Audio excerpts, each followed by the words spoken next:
Welcome everyone. My name is Naomarapedi, the host of NMP Talk Show. Today I want to talk about being the firstborn in the household. I am the firstborn, the oldest kid. I learned to do things first, even before words like I can do it myself were even said. Being the first means to get a lot of responsibility and big hopes.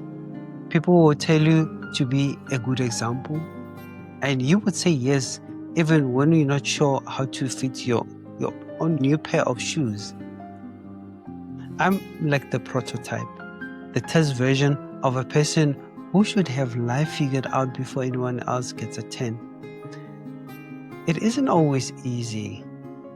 It's a lot of don't spill the milk, don't be bossy, and figuring out if I'm allowed to want my own things or if I should only think about family's needs. I remember quiet mornings at home. The sitting room clock felt so loud in the background. My job wasn't dramatic, but it came with big expectations. I learned to listen for changes in the mood and be ready to help before anyone else spoke. I could tell when a problem might happen and try to stop it. Sometimes it felt like superpowers, but other times it felt so heavy. There were also talks about sharing, not being selfish, and how to be a role model without becoming a robot. I learned to carry the family story. I learned to pack away dirty plates after we've had a meal as a family, wash them and pack them away. I also learned how to decide what memories to keep for later.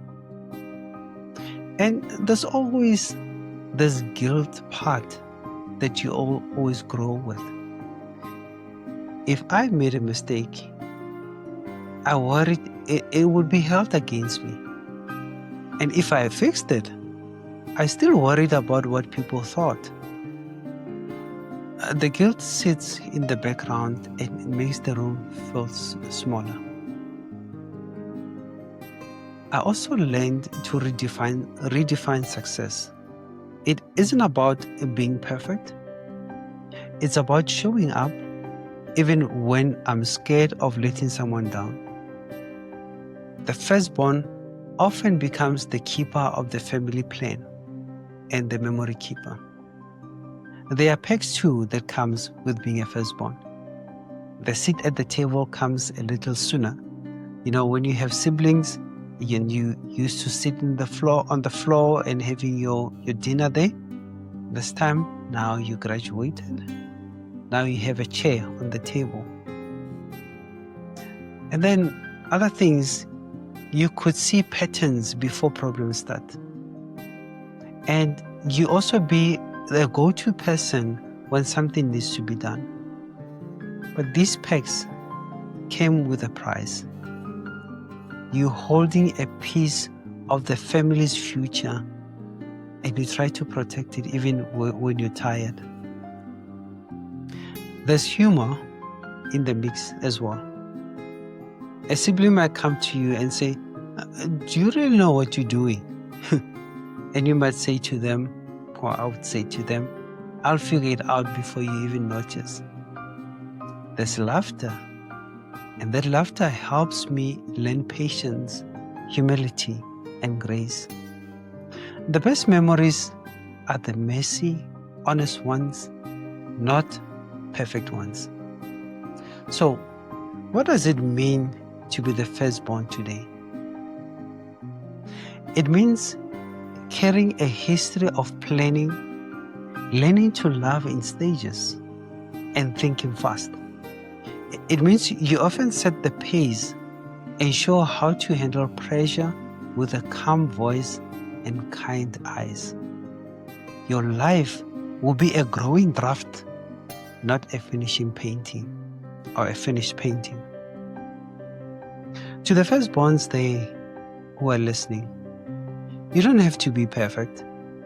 You just have to be present. Show up for the people you love, even when you're tired or unsure. Your leadership as the firstborn is quiet and steady. You listen, you remember the small things, and you help things stay calm.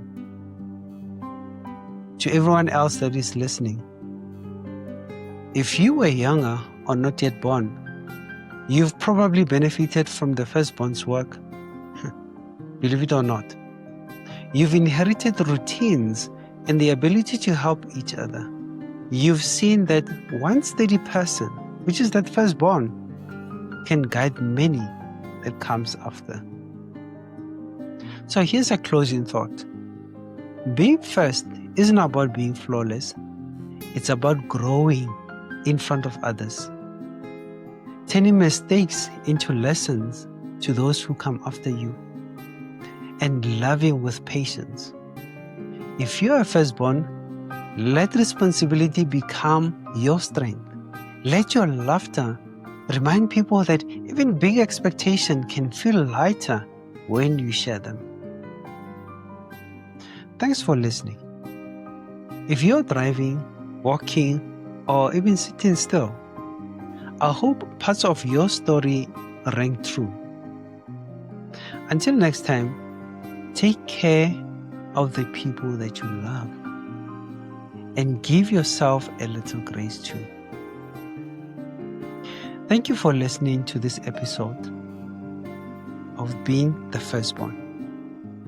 My advice to you, be the firstborn that you are born to be. My name is Naum Rabidi, the host of NMP Talk Show, and I'm signing out.